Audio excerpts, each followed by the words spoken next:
Hi friends, কেমন আছো সকলে? নিশ্চয়ই ভালো আছো। এই দেখো, আমি খাচ্ছি কোকোনাট মিল্কশেক। এটা খেতে অসাধারণ টেস্টি এবং অবশ্যই হেলদি রেসিপি। আর আজকে আমি তোমাদের সঙ্গে এই রেসিপিটাই শেয়ার করব। তো চলো দেখে নাও আমি কিভাবে বানিয়েছি। প্রথমে আমি নারকেলগুলোকে এইভাবে একটি ছুরির সাহায্যে ফালা ফালা করে কেটে নেব। তোমরা যে কোনো অন্য রকম পদ্ধতিতেও ছাড়িয়ে নিতে পারো, তাতে কোনো সমস্যা নেই। আমি এইভাবে ছাড়িয়েছি। এই রেসিপিটা বানানো খুবই সহজ আর খুব সামান্য ইনগ্রিডিয়েন্টসেই এই রেসিপিটা রেডি হয়ে যায়। কিন্তু জানো তো, গরমের মধ্যে না এই কোকোনাট মিল্কশেক খেতে অসাধারণ লাগে আর শরীরের জন্য খুবই ভালো।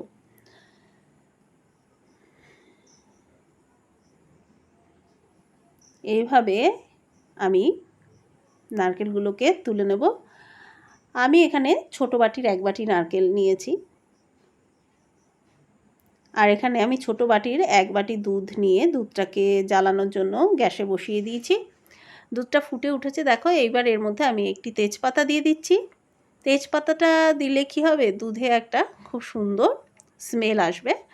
পরবর্তীকালে ওই স্মেলটা মিল্কশেকের মধ্যে পাওয়া যাবে। আর আমি কেটে রাখা নারকেলগুলোকে এইভাবে নিয়ে, নারকেলের পেছনে যে লাল লাল এই ছোকলাগুলো, এগুলোকে ছুরির সাহায্যে খুব ভালো করে ছাড়িয়ে নেব।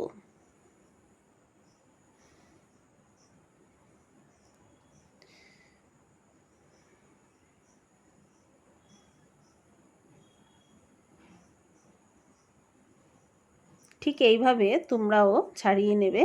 দেখো কত সুন্দরভাবে নারকেলগুলো ছাড়ানো হয়ে গেছে। এভাবে আমি প্রত্যেকটি নারকেলের টুকরোকে ছাড়িয়ে নিয়েছি। এইবার আমি একটি মিক্সিং বোল নিয়েছি। এর মধ্যে আমি সমস্ত ইনগ্রিডিয়েন্টসগুলো দেবো। দেখো এই রকম একটি ছোটো বাটির 1 বাটি আমি নারকেল নিয়েছি। আর এর মধ্যে দিচ্ছি এই নারকেলের জল। নারকেলের জল আমার এইটুখানিই হয়েছে, বেশি জল ছিল না নারকেলটা, তাই ওইটুকুই দিলাম। আর দিচ্ছি সুগার পাউডার। এইখানে আমি 4 tablespoon sugar powder add করছি। আমি আগে থেকেই চিনি মিক্সিতে দিয়ে গুঁড়ো করে নিয়েছিলাম, সেটাই আমি এখানে অ্যাড করলাম। আর দিচ্ছি দুধ। তেজপাতাটা আমি সরিয়ে নিলাম, দুধটা অ্যাড করে দিচ্ছি। একটুখানি রেখে দিয়েছি, যদি লাগে পরে তাহলে দেব। এইবার দেব আমি আইসক্রিম। এখানে আমি 2 টেবিল স্পুন আইসক্রিম দিয়েছি। আইসক্রিম দিলে এর টেস্ট আরও 10 গুণ বেড়ে যায়।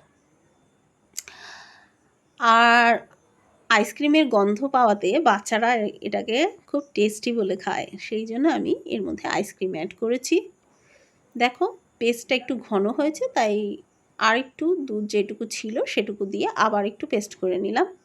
এবার ঠিক আছে। এবার আমি একটি ছাঁকনির সাহায্যে ভালো করে এটা ছেঁকে নেব। তোমরা চাইলে নাও ছেঁকতে পারো, এটা যার যেমন ইচ্ছে। আমি ছেঁকে নিলাম।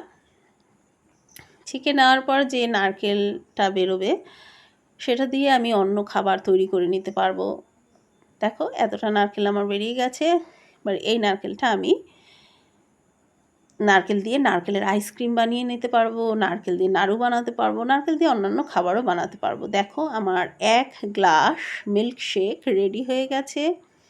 দেখেছো কত সুন্দর ঘন টেস্টি মিল্কশেক রেডি হয়ে গেল কত সহজে। এবার এর মধ্যে আমি কাজু আর কিশমিশ অ্যাড করে দিচ্ছি। কাজুগুলো আমি কুচি কুচি করে কেটে নিয়েছি। এটার থেকে সত্যি বন্ধুরা যেমন সুন্দর স্মেল বেরোচ্ছে, সেই রকমই খেতে অসাধারণ হয়েছে। তোমাদের কি বলবো, এটা সত্যি অসাধারণ। এর মধ্যে তোমরা 2 টুকরো বরফ দিয়ে নিতে পারো, তাতে আরও একটু ভালো লাগবে খেতে। Bye bye friends, take care.